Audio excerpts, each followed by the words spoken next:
Dengar Bu ya. Takokno. Wis to.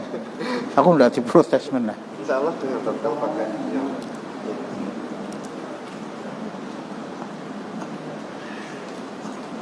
Tolong ditanyakan Pak. Belakangnya itu loh Pak. Dengar Bu.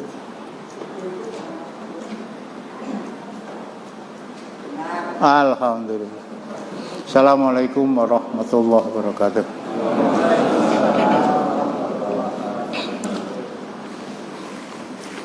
Innal hamdalillah nahmaduhu wa nasta'inuhu wa nastaghfiruhu wa nastahdihi wa natubu ilaihi wa na'udzu billahi min syururi anfusina wa min sayyiati a'malina may yahdihillahu fala mudhillalah wa may yudlil fala hadiyalah. Wa asyhadu an la ilaha illallah wahdahu la syarikalah wa asyhadu anna Muhammadan abduhu wa rasuluh.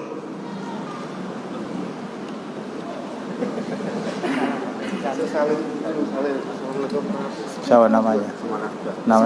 Siapa namanya? Namanya apa? Muhammad Ilham.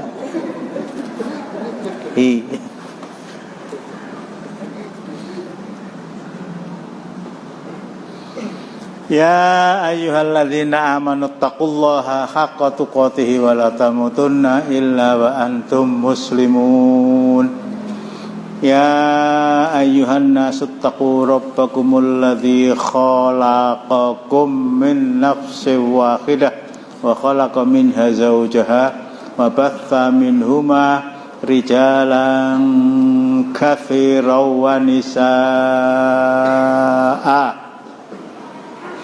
Wattaqullaha alladzi tasaaluna bihi wal arham innallaha kana 'alaikum raqiba. Ya ayyuhalladzina amanu taqullaha wa qulu qawlan sadida yuslih lakum a'malakum wa yaghfir lakum dzunubakum wa may yuti'illaha wa rasulahu faqad faza fawzan 'azima. Amma ba'du fa in astaqal hadithi kitabullah wa khairul hadyi hadyu Muhammadin sallallahu alaihi wasallam wa syarrul umuri muhdatsatuha wa kullu muhdatsatin bid'ah wa kullu bid'atin dhalalah wa kullu dhalalatin finnar.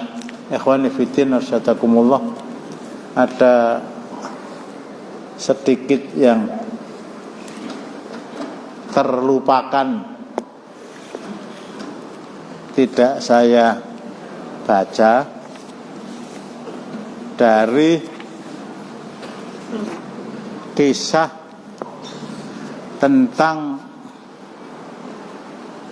datangnya Al-Ma'iz bin Malik Al-Ansori memohon kepada Rasulullah sallallahu alaihi wasallam agar dia dihukum di dunia dari perbuatan dosa yang dia lakukan yang namanya dosa hudud, perbuatan pidana yang diancam hukumannya di dunia. Perzinaan, pencurian, pembunuhan, bahkan menuduh seseorang yang muhsanah, ya kalau perempuan, wanita baik-baik, artinya juga nggak pernah keluar rumah kecuali karena kebutuhan yang harus dia lakukan. Busananya juga busana muslimah,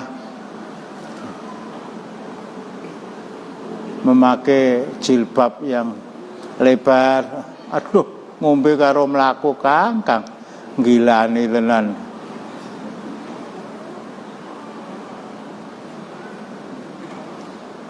Memakai cadar. Saya ku orang nganggo kudung nganggo cadar ya. Masker itu loh. Kok sampai dituduh oleh seseorang bahwa dia berselingkuh dengan laki-laki lain, kalau laki-laki dengan perempuan lain.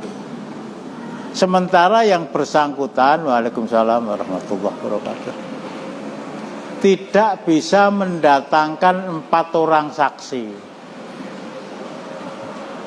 Tidak bisa mendatangkan 4 orang saksi. Itu didera 80 kali. Saya pernah angkat kisah ini, dilakukan oleh seorang sahabat senior, Mughirah bin Syu'bah.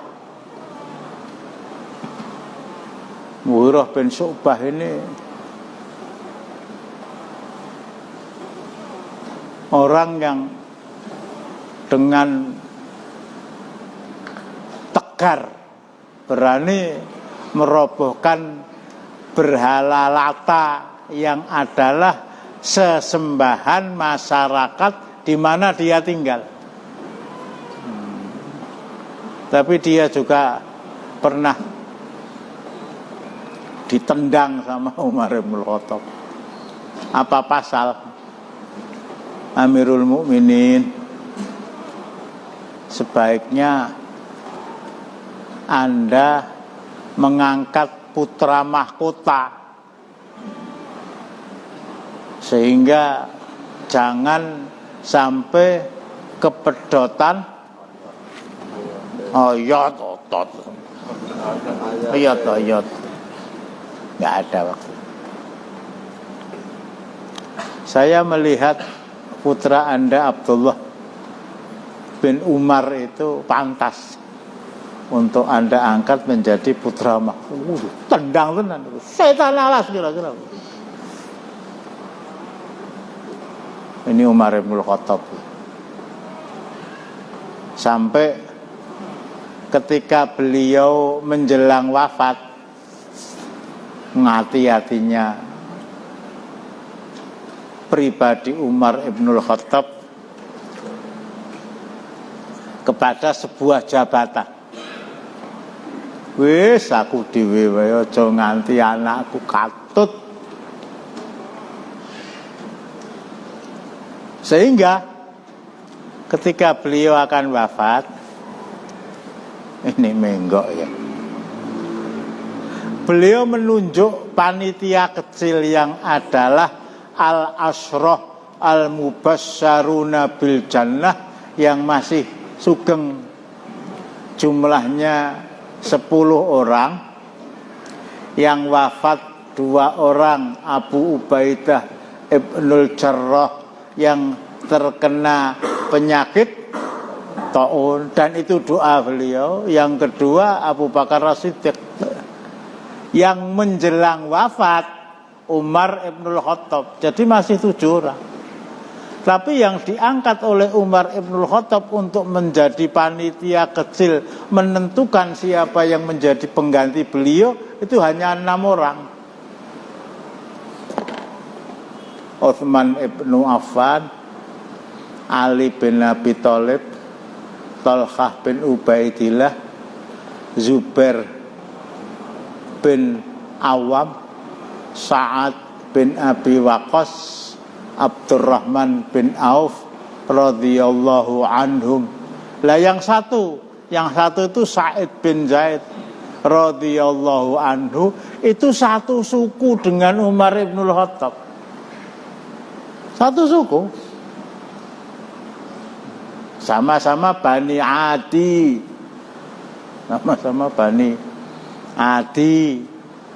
Kalau Abu Bakar As-Siddiq dengan Talha bin Ubaidillah itu sama-sama Bani Taim. Kalau Rasulullah Bani Hashim, kalau Utsman bin Affan Bani Umayyah. Hanya karena Sa'id bin Zaid ini adalah satu suku dengan dia. Dia khawatir kalau 6 orang itu karena perkewuh kepada dia, Waalaikumsalam warahmatullahi wabarakatuh. Kebelasak tekan ngendi kowe? Dari Gunung Kidul. Hah? Dari pulang ke Gunung Kidul tadi sore. Yang sing tanya dia kok yang jawab kamu itu loh. Kon takon rono ora gelem. Sama saya. Nanti kalau perkewuh sampai ada nepotisme yang dikhawatirkan Umar bin Khattab seperti ini. Coret, nggak masuk daftar. Akhirnya Tolhah mengundurkan diri, Zubair mengundurkan diri, begitu ya. Tolhah mengundurkan diri, Zubair mengundurkan diri, Abdurrahman bin Auf juga mengundurkan diri, Abu Ubaidah bin Jarrah sudah kita angkat tadi. Tinggal dua orang, Utsman bin Affan dan Ali bin Abi Thalib. Sa'ad bin Abi Waqqas mengundurkan diri. Jadi Tolhah, Zubair, Sa'ad, Abdurrahman bin Auf, tinggal dua orang. Ini keberhati-hatian Umar ibn Khattab. Ini berkenaan tadi dengan Mughirah bin Syu'bah. Ini sahabat senior melaporkan seorang laki-laki bernama Abu Bakrah. Bukan Abu Bakar ya, Abu Bakar. Abu Bakar sudah wafat. Abu Bakrah ini telah berselingkuh dengan wanita lain.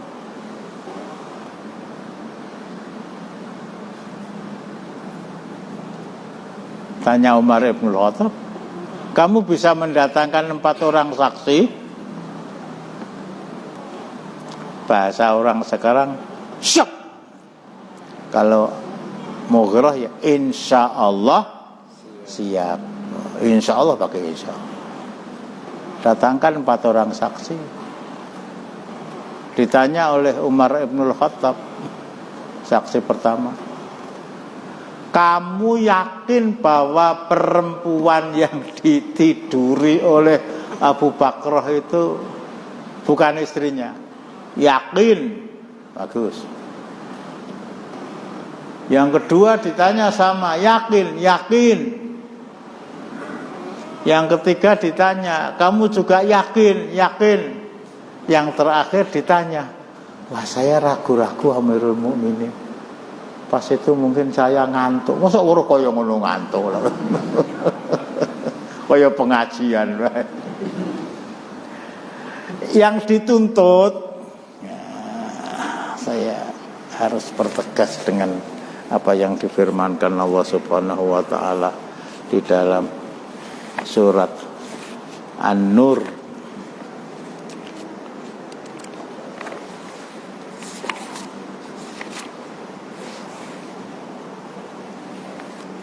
ayatnya 4, a'udzubillahi minasyaitonirrajim. Walladzina yarmunal muhsonati tsumma lam ya'tu bi arba'ati syuhada'a fajliduhum famanina jaldatan wa la taqbalu lahum syahadatan abada wa ulaika humul fasiqun. Padahal Abu ini tadi saya masih di luar, tak dengar apa ya. Assalamualaikum. Saya minta maaf, saya pakai baju batik lah dulu. Jadi saya baru habis mantenan ya. Ya kalau baju batiknya seperti baju beliau, tolong berdiri ya, Iban. Ya mudah-mudahan tidak apa namanya, tidak menyimpang dari syariat. Tapi kalau baju batiknya itu yang gambare manu, yang gambare apa?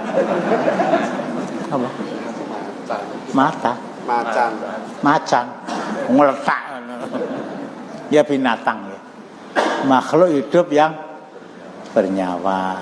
Itu di satu sisi tidak diperbolehkan, tetapi secara keseluruhan kalau baju batiknya itu pating celeneh lah itu yang ganggu makmum yang di belakangnya. Saya minta maaf, istighfar sama Allah sebelum istighfar sama Allah. Kok wedine karo aku gitu.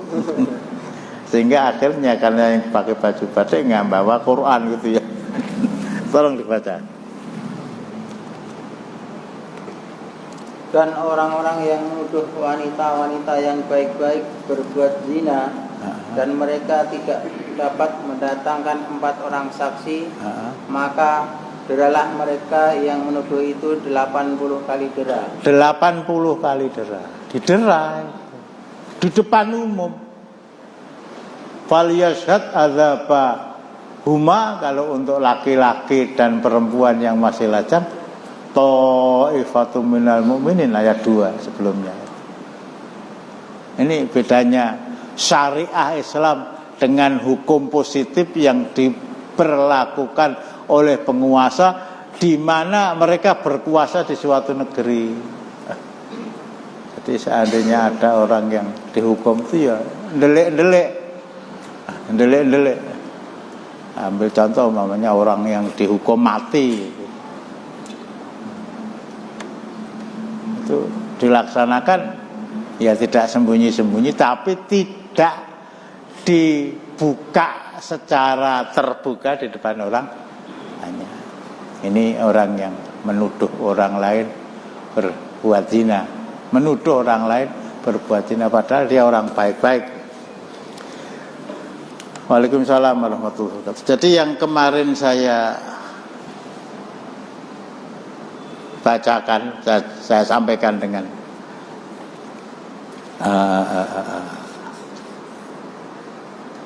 kemampuan saya mengingat persoalan ini, tapi ketika saya buka lagi kok eneng sing lali lah begitu, eneng sing keri.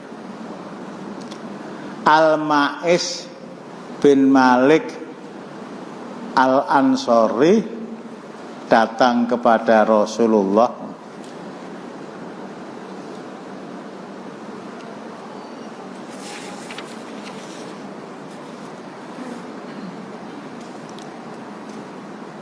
Ya Rasulullah tahhirni.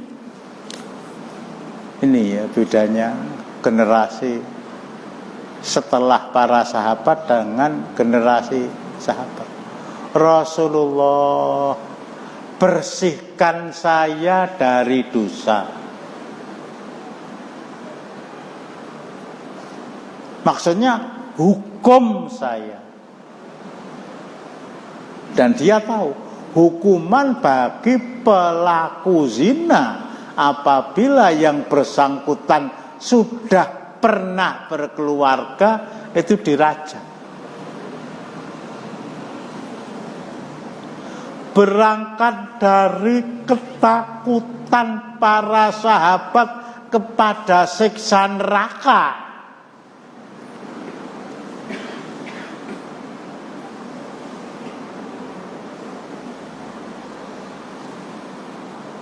kemarin saya sampaikan di dalam khutbah Jumat di Masjid Istiqomah.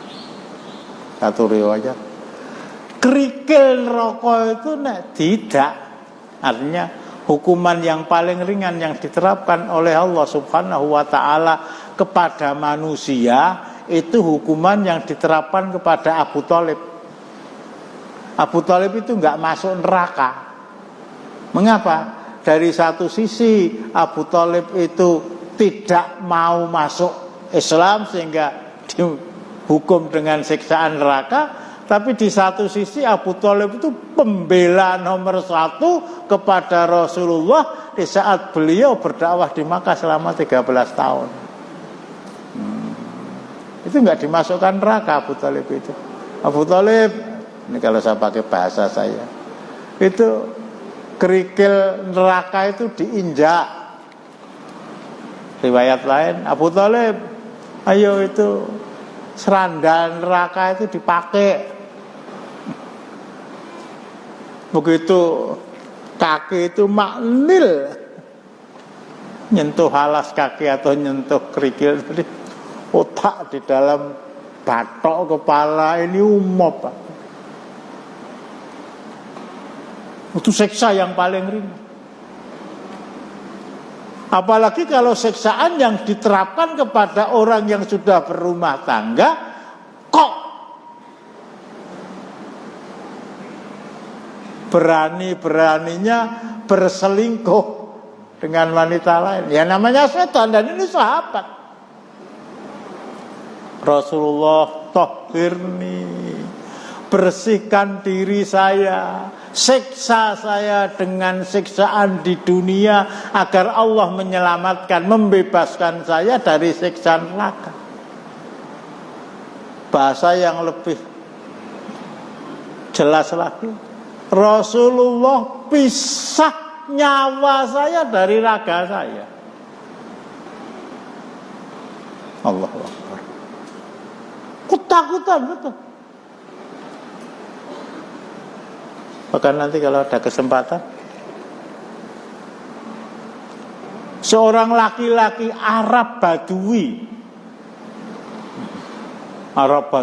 itu yang menunjukkan tentang betapa sederhana pemikiran dia dan pemahaman dia kepada Islam.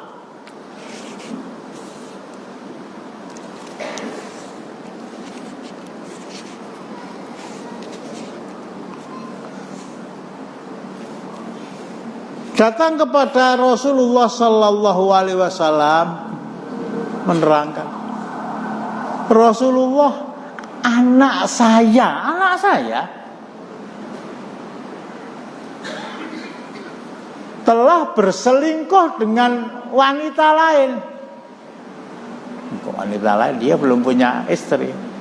Telah berselingkuh dengan seorang wanita.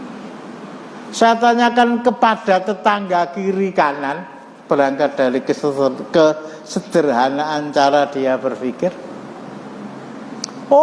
Itu dikafaroi, ditebus. Dengan cara apa? Dengan cara kamu sedekahkan 100 ekor kambing.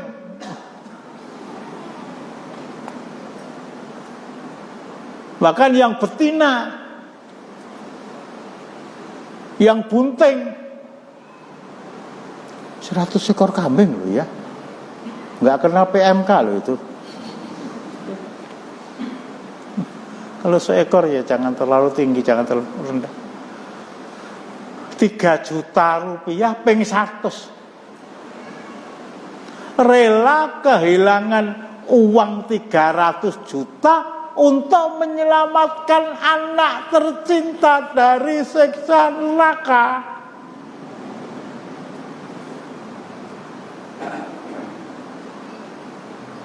Saya tanyakan kepada orang lain lagi, Rasul katanya anak saya itu dirajam.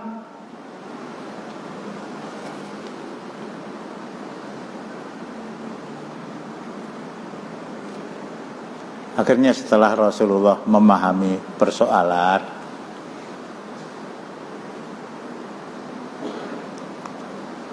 beliau bersabda, walladzi nafsi biyadihi la aqdiyanna bainakuma bi kitabillah al-walidah wal ghanam raddun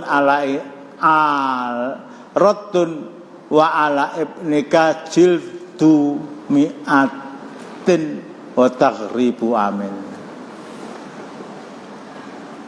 100 ekor kambing yang kamu jadikan tebusan itu tertolak. Kambingnya dikembalikan kepada kamu dalam keadaan utuh. Hukuman yang diterapkan untuk anak kamu yang masih lajang, yang isih Joko lah,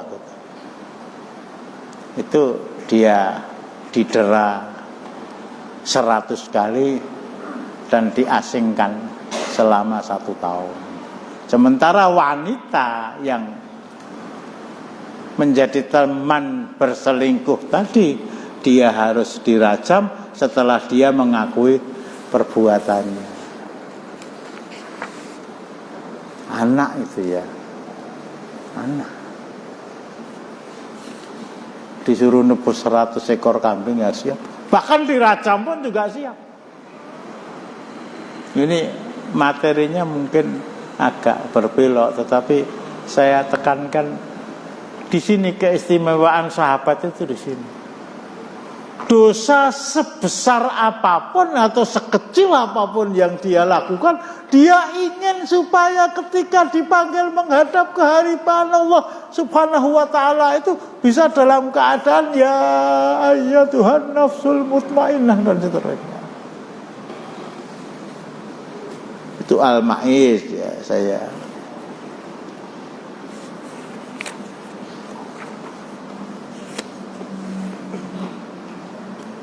Ulangi, jadi intinya saja ya, intinya saja.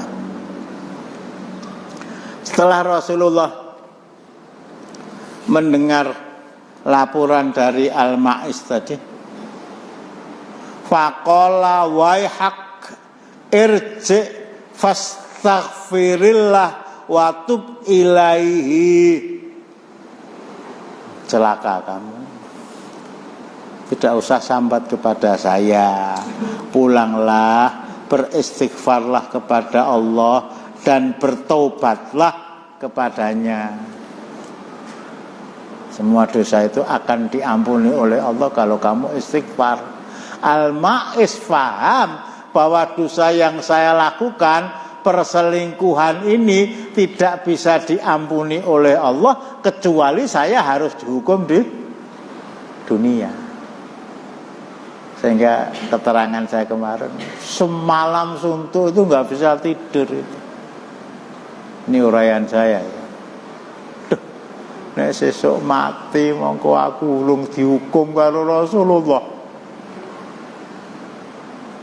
Coba kata-kata saya ini kita renungi bersama.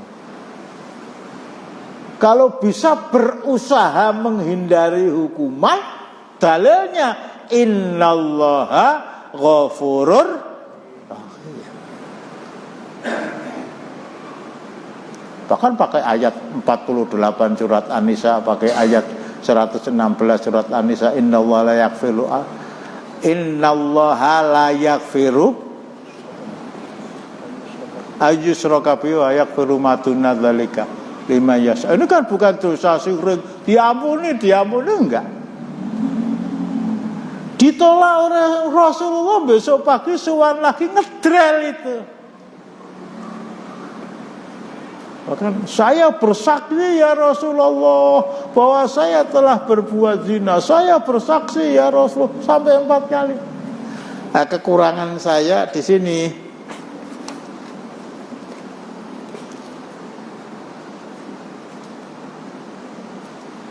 Abika jununun, apa kamu mengidap penyakit jiwa? Ini sudah kita angkat ya. Fa ukhbira annahu laisa bimajnunin. Diterangkan bahwa dia enggak gila, dia waras. Nah, ini yang kedua yang belum saya tanyakan. Asariba khamran. Apakah ketika dia melakukan perselingkuhan itu dalam keadaan mabuk? Minum minuman keras, orang berzina, orang-orang gila berzina ya dihukum, tapi hukumannya tidak dirajam. Orang yang dalam keadaan mabuk kemudian berzina, ya mabuknya dihukum, tapi hukumannya tidak seperti ini.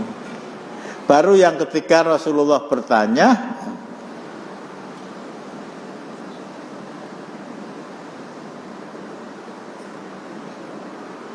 ahasanta, apa kamu sudah berumah tangga?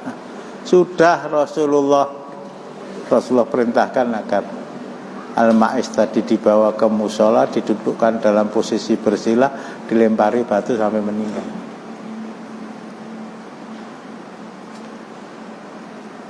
Ya, mungkin ada yang tidak datang kemarin. Dan dalam benaknya, loh, kok Rasulullah kejeme kaya ngono? Padahal Allah mensifati Rasulullah itu dengan sifat yang adalah sifat Allah. Raufur Rahim bil mu'minina Raufur Rahim. Tolong dibacaannya. Akhir surat At-Taubah.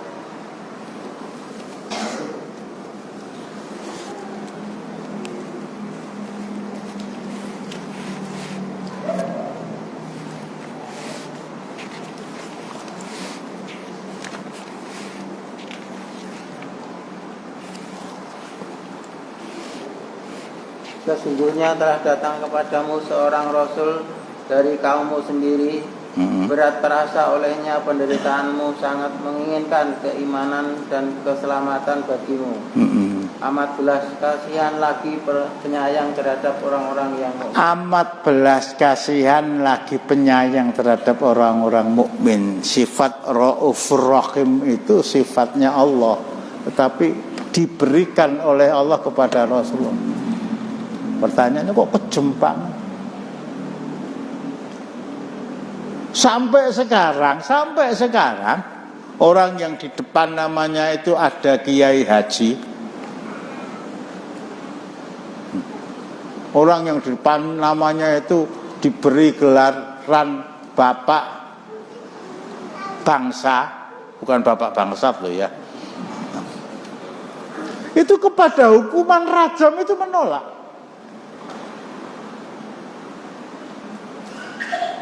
Jangankan hukuman rajam, hukuman mati itu menolak. Padahal jelas ayat.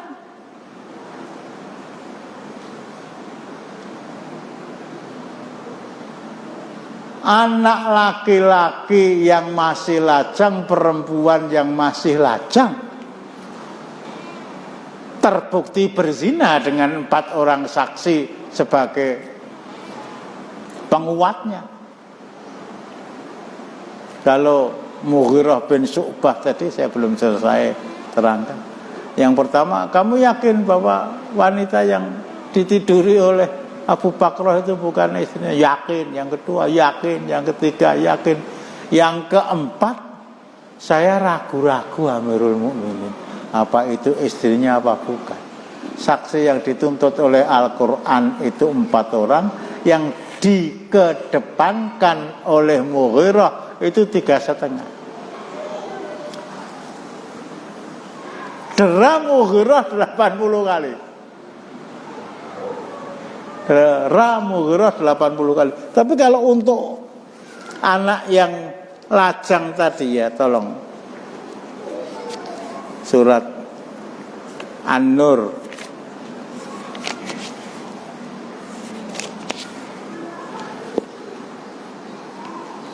A'udzubillahi minasyaitonirrajim.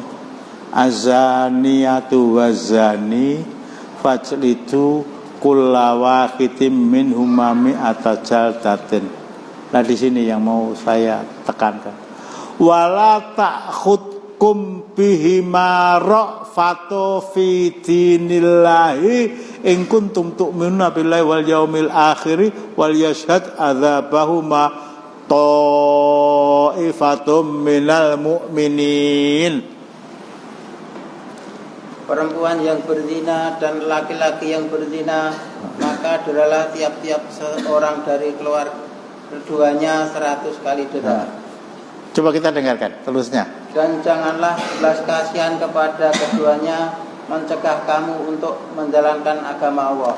Jangan sampai rasa belas kasihan kalian kepada 2 orang anak manusia yang telah melakukan perzinaan tadi menyebabkan kamu membatalkan ketentuan Allah bahwa dia harus didera 100 kali.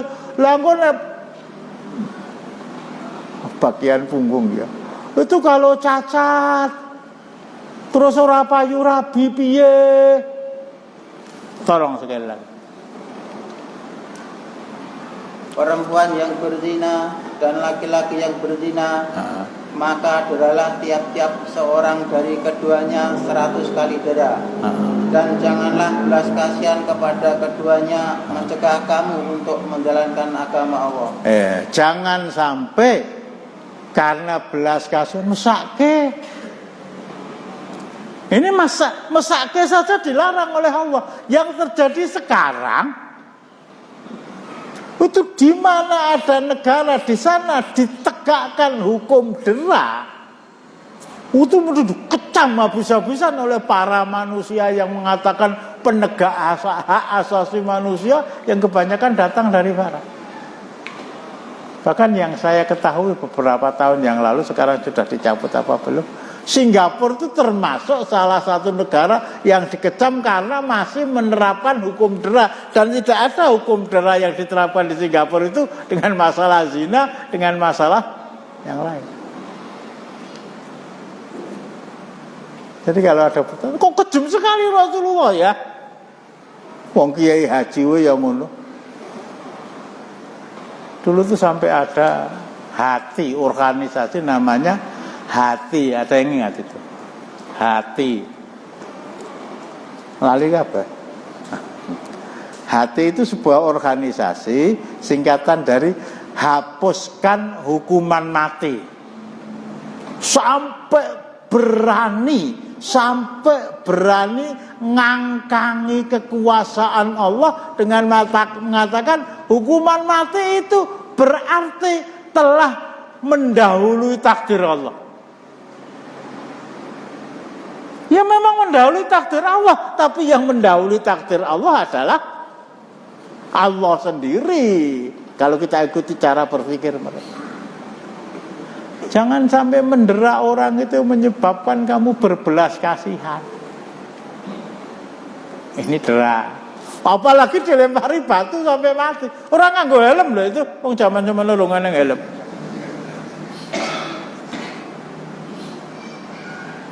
Diposisikan dalam posisi duduk, kamu waras, nggak minum minuman keras, enggak. Yang ketiga, kamu sudah berumah tangga, sudah. Nah, yang keempat pertanyaan yang saya buat, dan itu pertanyaan dari saya bukan dari Rasulullah, dan itu hadis palsu, harus didengarkan yang ngocoti percaya. Kaitannya dengan masalah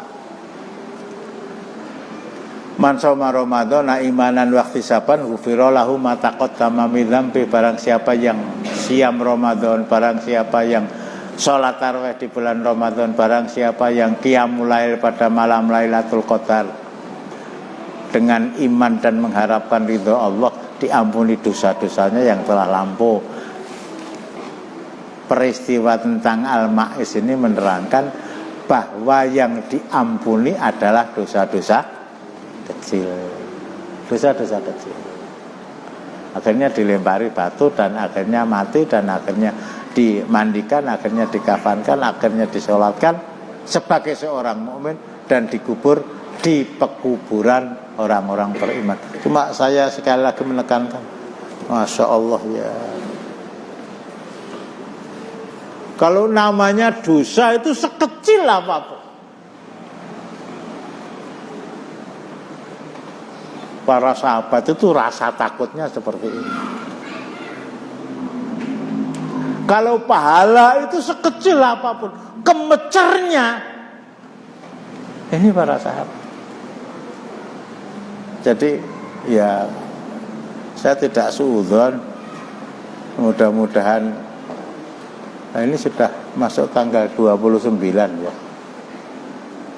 Kalau masih ada yang sampai hari ini masih ada yang belum nyawal, ya ora apa-apa. Ora dosa. Malah dalil, lah sing wajib urung sempurna, malah sing sunah lah gitu. Ku ora mburu cengkelangan. Yang sunnah itu kita lakukan untuk nambah yang wajib yang belum sempurna. Tapi diiming-imingi Rasulullah, siam 1 hari sama dengan siam 2 bulan. Atau sitam misawal fakana masomat dahr. Barang siapa yang siam Ramadan dilanjutkan dengan siam 6 hari. Siam 6 hari itu sama saja dengan siam 1 tahun. Siam 6 hari itu sama dengan siam 12 bulan. Siam 6 hari itu sama dengan 1 hari ya 2 bulan. Kok ora kemecer? Kok ora kepengen? Ya alasan bisa 1000. Wah, pertemuan keluarga. Wah, halal bihalal. Wah, mantenan sekarang sudah diperbolehkan ngundang tamu. Atau mantu tonggo ya. Nek aku ramangan terus kono keloro-loro terus piye lah. Sesasi muput kok acarane ora entek-entek.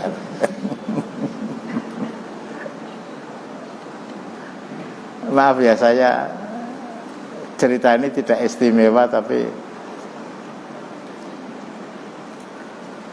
qiyat itu bisa kita lakukan gitu ya.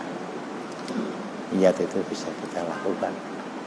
Hari Selasa itu ada tamu dari Yayasan Al-Mutakin Jepara itu. Saya pas ya niat siam gitu. Ibunya munggah mboten ora. Ya, berapa? 5 apa 6 orang. Silakan masuk. Sudah disediakan teh. Teh Solo itu Masya Allah ya. Kalau teh Sunda, Akhi Yusuf apa itu teh Sunda itu? Mana Akhi Yusuf tadi mana? Teh Sunda itu apa? Nah, teh Sunda kakak perempuan gitu ya. Butet. Sediakan teh, sediakan snack. Mari silahkan. Ya saya juga ngedep gelas, ini ora tak buka lah gitu. Ya tak buka, ini ora tak ombe ora apa-apa.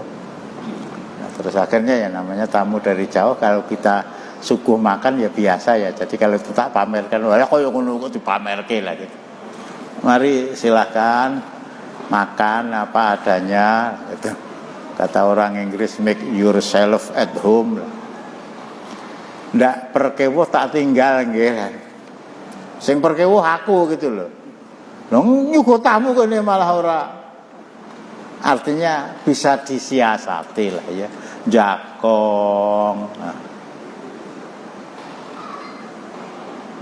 Padahal dia sedang siam ya, siam sunnah, siam Senin Kemis, siam bed itu bed ya. Itu bisa disiasati. Bahwa dia batalkan juga silahkan. Neng nek sesasimu pun batalke terus, posone ganti bengi apa piye? Berdoalah Aki. Mudah-mudahan Allah masih memanjangkan. Mudah-mudahan tidak ada ya. Tidak ada yang belum nyawal, mudah-mudahan tidak ada. Kalau ada berdoalah. Mudah-mudahan Allah memanjangkan usia kita sampai nanti bulan Syawal yang akan datang. Nggak perlu tahun 24 iso nyoblos. Alah, Masya Allah, kur nyoblos. Ini Al-Ma'is. Tapi yang paling membuat, maaf ya, saya itu merinding betul-betul dan senang membaca itu.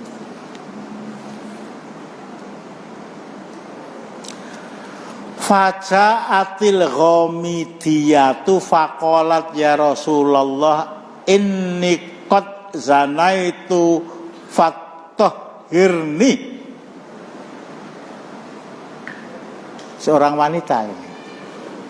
Seorang wanita. Nanti ada kisah wanita lain, tapi yang paling membuat merinding saya itu Rasulullah, ketiwasan Rasulullah kalau bahasa wayangnya. Saya telah berselingkuh dengan laki-laki lain. Fattahhirni, bersihkan dosa saya di dunia, bersihkan dosa saya dengan dihukum di dunia, agar saya tidak dihukum oleh Allah di akhirat. Bahasa vulgarnya, Rasulullah, saya telah berzina, rajamlah saya, lemparilah kepala saya dengan batu sehingga nyawa saya pisah dengan raga saya. Ini wanita.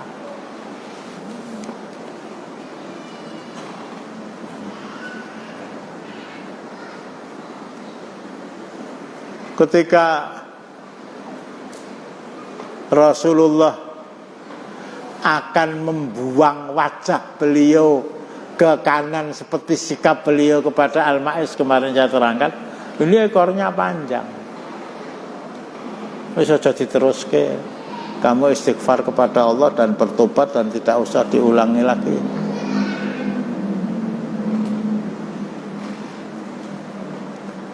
Wanita Ghamidiyah tadi berkata, ya Rasulullah, lima tarudduni la'allaka antaruddani kama raddatta Ma'iz. Fallahi inni lahubla. Mengapa Rasulullah buang muka? Mengapa Rasulullah mensikapi saya seperti mensikapi Ma'iz bin Malik Al-Ansari? Berarti kisah dirajamnya Ma'iz bin Malik Al-Ansari itu dibaca, diketahui oleh dia. Kalau Rasulullah mensikapi saya seperti mensikapi Al-Ma'iz, disuruh pulang istighfar. Fa inilah saya sudah hamil Rasulullah. Cerdas betul ya.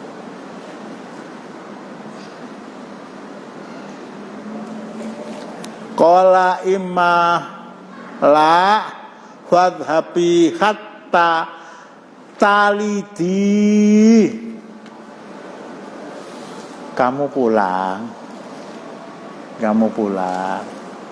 tunggu sampai bayi di dalam rahim kamu itu lahir. Ya kalau hamilnya 1 bulan ya pulang 8 bulan, tunggu keputusan saya setelah bayi itu lahir. 1 hari, 2 hari, 1 pekan, 2 pekan, 1 bulan, 2 bulan. Lalu kalau tidak ada rasa takut yang sangat besar kepada siksa akhirat, salah ya Rasulullah wis tak suwani malah ndawi mulih. Bahasa sekarang cari paspor, cari visa, pindah nyang Vietnam malah nonton SEA Games ya.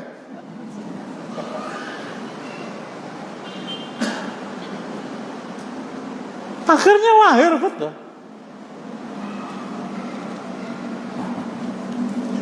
Tunggu 8 bulan lagi. Ngapa? Kamu akan dapat hadiah mobil Avanza. Wah, keplok-keplok. Tunggu 8 bulan lagi. Ngapa? Kamu akan dirajam, akan dipisahkan nyawa kamu dari raga kamu. Samina wa ata'na.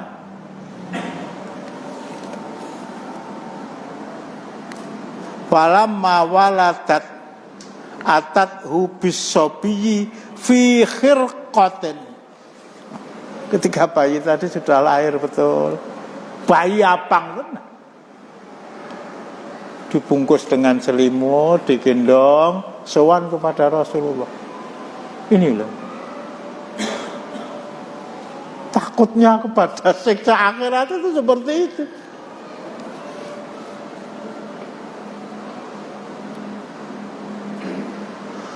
Faqalat hadza waqad walatuhu Rasulullah, ini bayi yang saya kandung dulu 8 bulan yang lalu saya sowan, sekarang sudah lahir.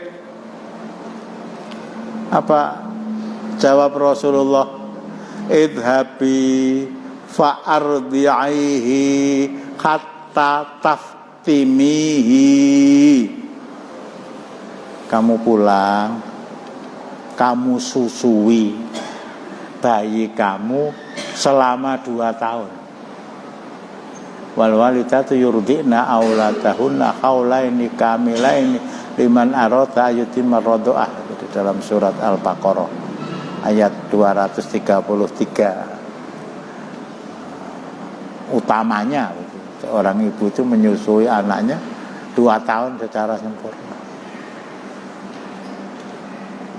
Sudah disuruh nunggu 8 bulan dilaksanakan sowan kepada Rasulullah, malah ditambah 2 tahun lagi.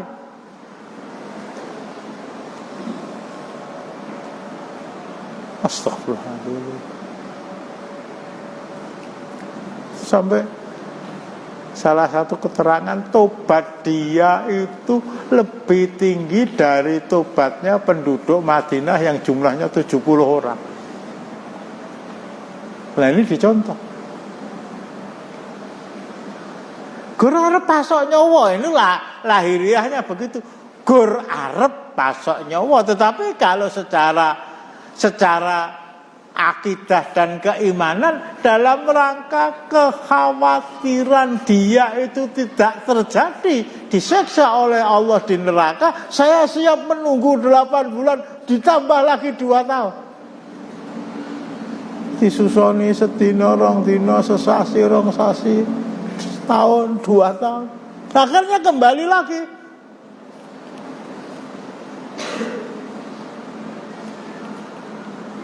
Rasul perintahkan susui dia sampai kamu sape. Nah, setelah disape, atadu bisabi fi hatihi kisratu khubzin. Anak itu sudah 2 tahun sudah disape, digendong Rasulullah, diterangkan di sini tangannya memegang roti. Wah, masya Allah tuh ya, anak 2 tahun itu. Wah, nyenengke tenan itu. Ngomong sudah teteh, berjalan juga sudah bisa lah begitu. Ibunya kalau telaten itu kul huwallahu ahad ya ora ketang pelo-pelo wis iso. Itu nyenengke banget itu. Apalagi di mata seorang ibu. Ki sing gembol aku, sing nglairke toh nyawa aku, sing nyuseni 2 tahun aku, saiki arep tak pisah gur sebab ego saya.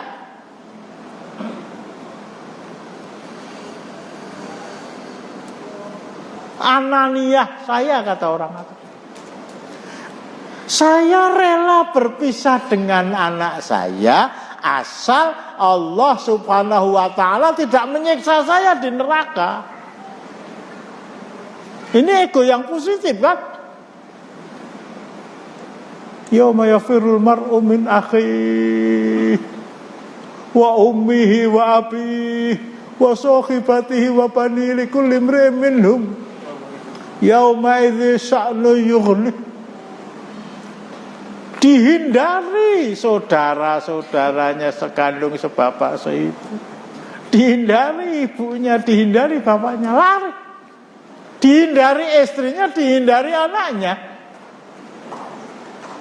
Yawadul mujrimu law yaftati min adzabi yaumi idzin bi bani wa sahibati wa akhi wa fasilatihi allati tu fi dalam surat Al-Ma'arij itu ya.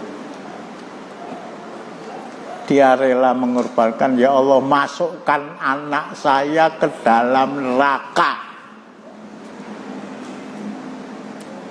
Ini ego yang paling besar dalam rangka mengejar keuntungan yang paling besar. Tolong dibuka surat ke-71 ya. Ayatnya 11, 12, 13. Yawadul mujrimu law yaftati min adzabi yaumi idzin bi bani. Orang yang berdosa ingin agar tempat tinggalnya di neraka itu digantikan oleh anak kandungnya. Ya Allah, masukkan anak saya ke dalam neraka. Siksa anak saya dengan api neraka. Sate dia di atas api neraka. Asal saya bisa masuk surga, asal saya bisa makan sate di sana. Tolong dibaca 71 Al-Ma'arij. 70 ya. 71 jin. Ayatnya berapa? 11, 12. Sedang mereka saling melihat. Orang kafir ingin kalau sekiranya dia dapat menebus dirinya dari azab hari itu dengan anak-anaknya. Dengan anak-anaknya. Di dunia itu orang tua apalagi ibu rela untuk kali renang gara anakku warak. Iya. Ini terbalik 180 derajat. Ya Allah, masukkan anak saya ke dalam neraka. Siksa dia dengan api yang menyala-nyala. Sate dia. Asal saya bisa masuk surga, asal saya bisa makan sate di sana.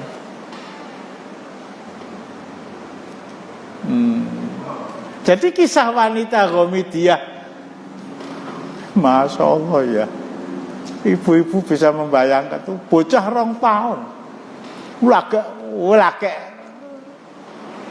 seneng-senengin duwe anak.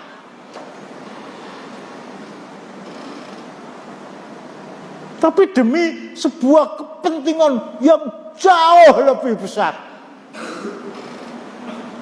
saya sengaja berpisah dengan anak saya.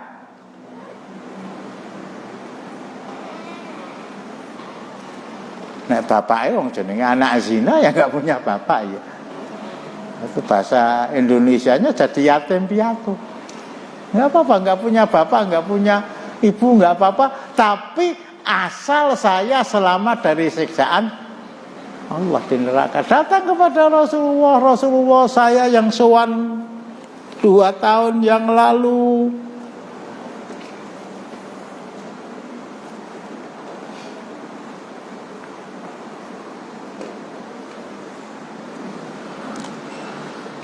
Saya telah menyapihnya.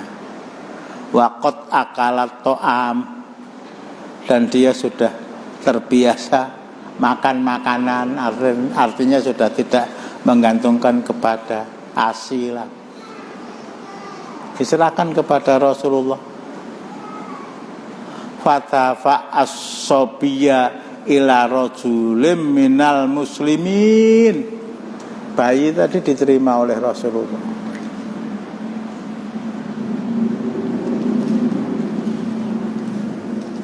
Siapa yang mau memelihara ini?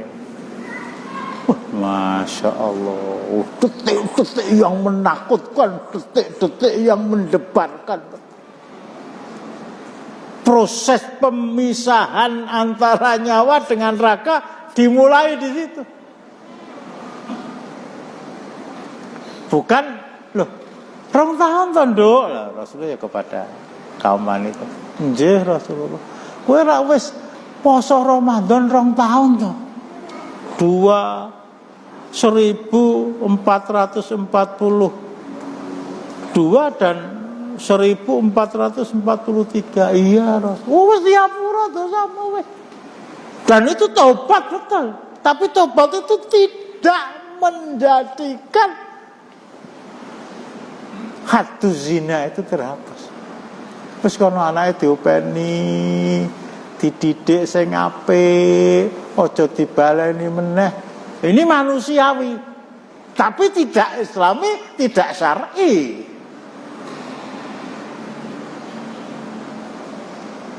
Lah syar'inya anak diambil. Sapa sing gelem ngopeni?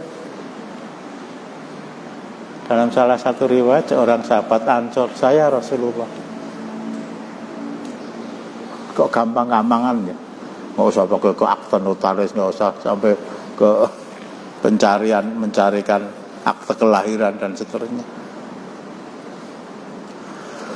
Summa amara biha fakhufira laha ila sadriha wa amaron nasa farajamuha.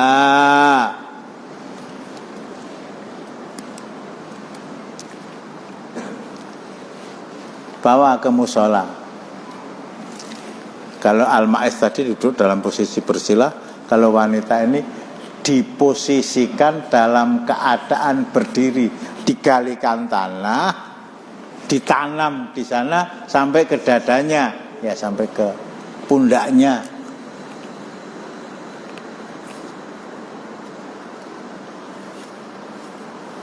Wa amarana safaro jamuha, kumpulkan batu, lempari kepalanya, jadi leher kepala, ya pakai jilbab tentu saja, ya pakai cadar, lempari kepalanya sampai mati.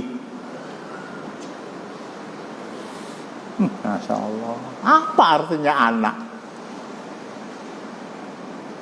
Bukan mengkorbankan anak ya, apa artinya mendampingi anak sebagai seorang ibu, seorang bapak, ibu karena siji malah dikon pisah.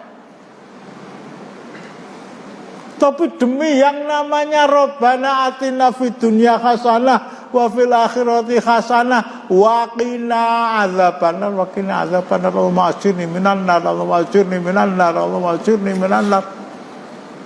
Itu dia rela mengorbankan apa saja dan siapa saja, termasuk anak kandung sendiri. Salah satu dari eksekutor yang mendapat tugas melempari batu wanita tadi, Khalid bin Walid. Dia melempari batu wanita tadi bihajarin paroma roksaha, dia lempar kepalanya, memang kepalanya yang disuruh melempari. Fatan doh khatamu ala wajhi Khalid. Jadi jaraknya dekat ya, bukan 10 meter, bukan, tapi dekat, mungkin 2 meter atau 1 meter. Sehingga batu yang dilemparkan oleh Khalid bin Walid ke kepala wanita tadi mercek mengenai wajahnya. Fasabbahala, ya bahasa saya tadi, dicela, setan alas. Loro banget malah setan alas. Fasami an-nabiyyu sallallahu alaihi wasallam, Rasulullah mendengar kata-kata caciannya si Khalid bin Walid tadi. Qala mahlan ya Khalid, ngati-hati Khalid, jaga mulutmu.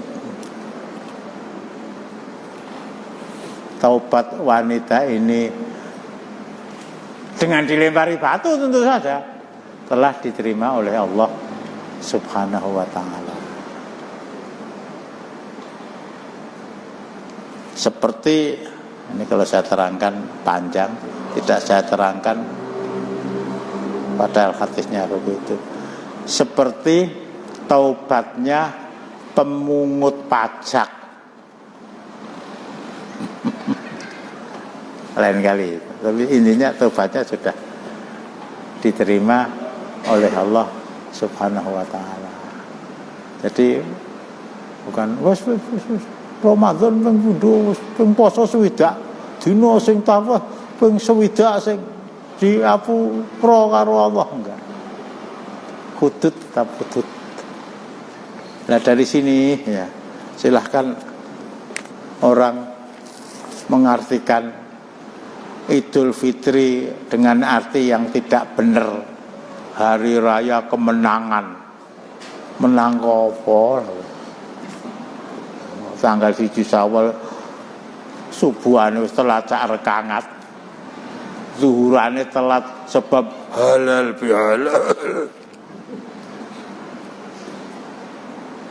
Kok yang ada yang artikan itu kok ngendi itu ya? Hari kemenangan. Sampai tolong ditanyakan kepada yang lebih pintar itu, hari raya kemenangan. Pada bulan suci Ramadan, tak golek iki ora ana bulan suci Ramadan itu. Yang ada syahrun mubarak.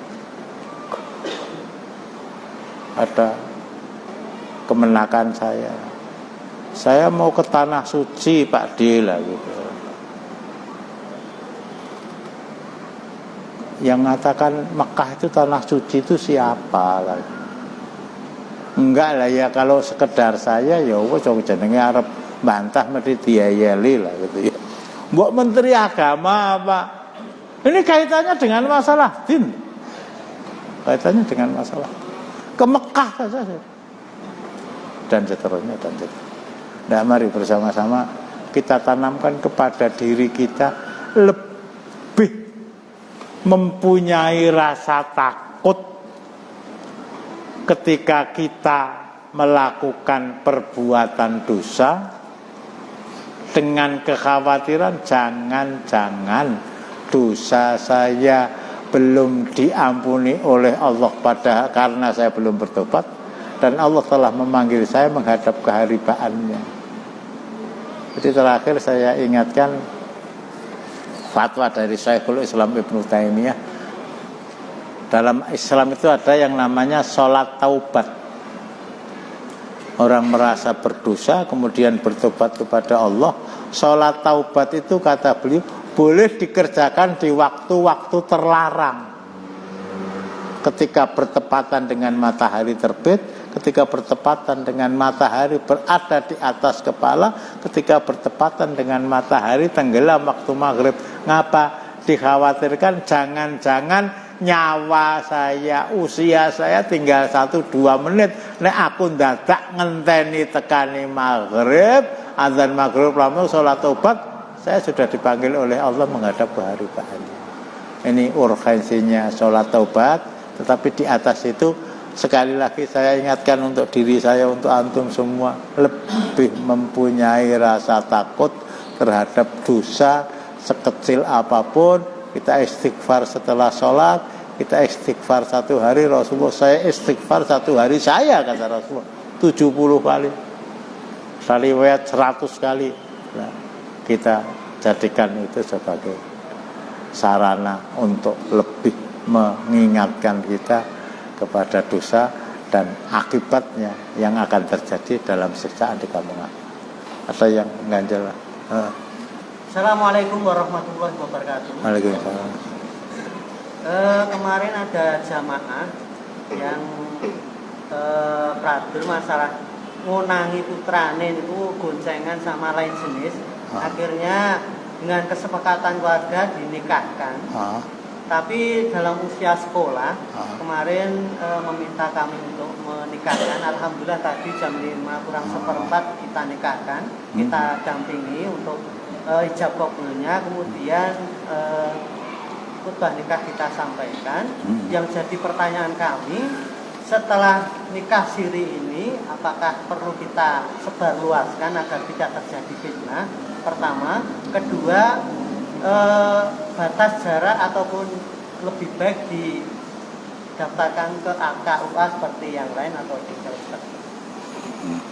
Jangan menggunakan istilah nikah siri, nikah syar'i. Itu sampean menanyakan persoalan ini di sini. Itu nek nganti konangan karo kepala sekolah sampean di mbuh ra ngerti aku. Sah. Cuma memang persyaratan dari Undang-Undang Perkawinan nomor 1 tahun 74 yang diperbaharui itu minimal usia nikah itu 19 tahun. Tetapi kalau dia mengajukan permohonan kepada walinya ya, kepada pengadilan agama, di sana ada produk namanya dispensasi nikah. Minta prioritas menikahkan anak di bawah 19 tahun karena kekhawatiran terjadinya hal-hal yang terjadi itu. Ada sebuah buku, pertanyaan ini, ada sebuah buku namanya Ghirrah. Ada sebuah buku namanya Ghirrah. Yang nulis gak main-main, iya. Mantan ketua MUI pertama, Profesor Dr. Hamka. Beliau pernah ditugaskan oleh Muhammadiyah untuk berdakwah di Makassar. Dalam pengalaman berdakwah, beliau melihat ada seorang, beliau mendengar cerita gitu ya. Ada seorang pemuda yang melihat adiknya perempuan itu digonceng oleh laki-laki. Enggak ada profit sepeda pun masuk. Loh. Itu dia kejar pemuda dan pemudi yang adalah adiknya dengan membawa senjata khas Makassar, apa? Badik. Mati. Buku tadi judulnya Ghirrah, kecemburuan. Betul-betul cemburu kepada Allah mengapa sampai adik saya digonceng oleh laki-laki yang laki-laki tadi bukan suaminya? Ya itu masa lalu ya, masa lalu lah gitu. Kalau sekarang, Mas nek gonceng adikku mbok aja nganggo pit, mbok nganggo brompit lah kira-kira gitu. Brompit yo aja Vespa sing tahun 78 lho. Dunia sudah berubah. Bahkan saya baca di dalam sebuah majalah itu sudah 30 tahun yang lalu. Seorang ibu dipamiti oleh anak perempuannya di Jakarta mau ke puncak, camping di sana 2 hari 2 malam. Sudah mau berangkat dipanggil oleh ibunya. Sudah bawa pil anti hamil apa belum? Sudah, Mi. Masya Allah. Tumbuh untuk tutup itu ya. Seiyah sekata. Sudah benar insya Allah. Yang lain mungkin kita akhiri dengan doa kafalah majelis subhanakallah. Assalamualaikum warahmatullahi wabarakatuh.